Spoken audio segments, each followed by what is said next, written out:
have an amendment at the desk. The clerk will designate the amendment. Amendment number 14, printed in Part B of House Report number 114-569, offered by Mr. Poe of Texas. Pursuant to House Resolution 732, the gentleman from Texas, Mr. Poe, and a member opposed. Each will control 5 minutes. The chair recognizes the gentleman from Texas, Mr. Poe. Mr. Chairman, I have a unanimous consent request that my amendment number 14 be modified in the manner that I have placed and filed at the desk. The clerk will report the modification.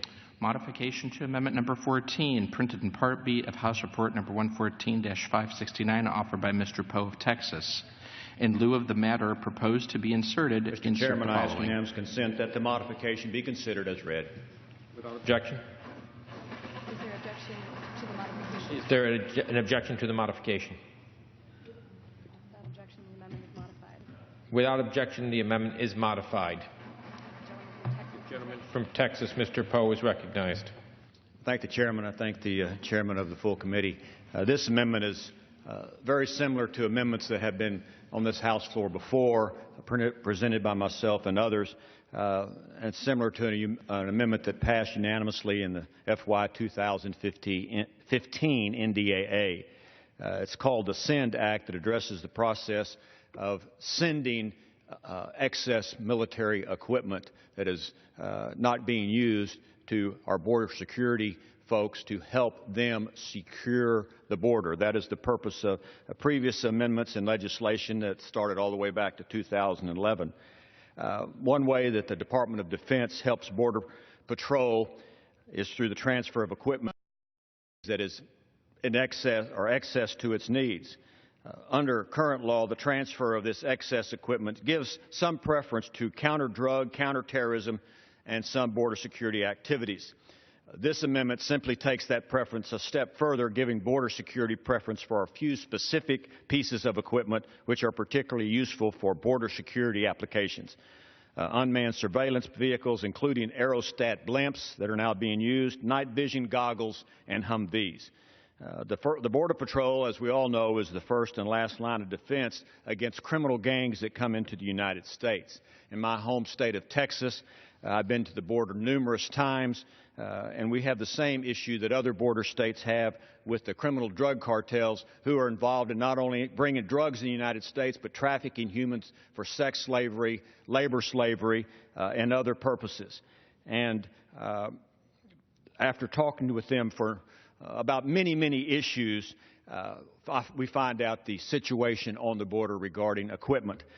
Texas Ranger once told me that the drug cartels outman, outgun, outfinance, and outequip the Border Patrol and those that are on the border trying to protect us from those criminal gangs coming into the United States.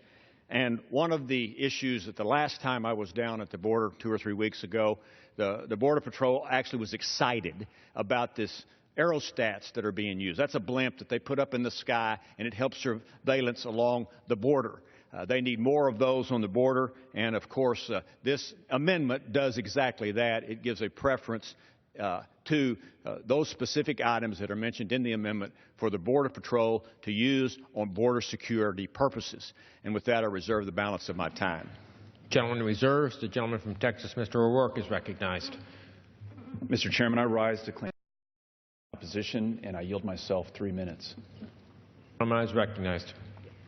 Mr. Chairman, this amendment is a solution in search of a problem, and in fact, I think it will exacerbate some of the security problems that we already have. As the gentleman knows, the border security agencies can already apply for this excess military equipment. But I ask those representatives who represent the people who live on the U.S. side of the U.S.-Mexico border, cities like San Diego, Nogales, Arizona, El Paso, Texas, Laredo, Brownsville, whether they want UAVs, unmanned aerial vehicles, also which could be MQ-9 Reapers, flying over their homes, their schools, their neighborhoods, prying into their backyards each and every day. This at a time when we're already spending $18 billion a year to secure our border with Mexico, where we're seeing less than zero migration from Mexico itself, where in the year 2000 we had 1.6 million apprehensions.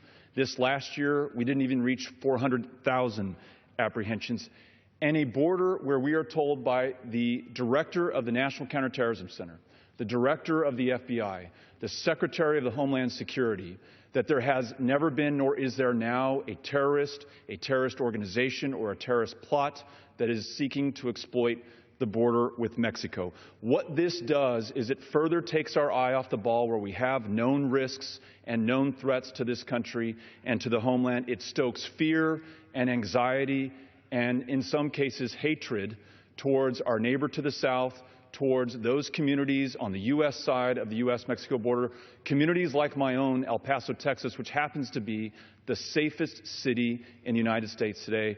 Mr. Chairman, I urge my colleagues to vote against this amendment that does not solve problems and I argue would make some of the security issues that we have already worse. I reserve the balance of my time. Gentleman reserves. The gentleman from Texas, Mr. Poe, is recognized.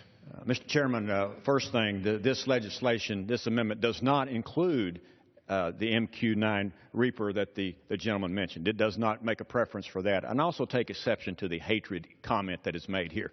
Look, the border security in the United States has issues, and the Border Patrol says we need to help find those illegal gangs that are coming to the United States. This is not about surveillance of Americans and spying on Americans. It's on the border. And I would like to now yield to one of the gentlemen who represents part of the Texas border, Mr. Cuellar from